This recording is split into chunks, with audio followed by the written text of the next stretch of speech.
عاش أيام صعبة قوي قبل ما يموت واتبهدل بسبب مرض خطير. ادعوله بالرحمة الفنان مصطفى فهمي في ذمة الله بعد صراع مع المرض.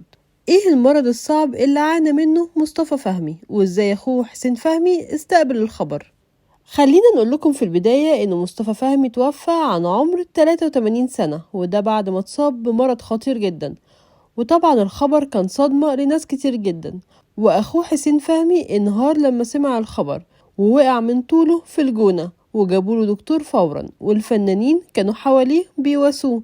وساب المهرجان من شوية هو ومراته ورجع القاهرة. حياة مصطفى فهمي كانت طبيعية جدا، وكان بيفكر يتجوز تاني بعد طلاقه من الإعلامية فاتن موسى. بس في يوم وليلة حياته اتشقلبت، وده بعد ما بدأ يقع من طوله لوحده ويحس بصداع شديد جدا.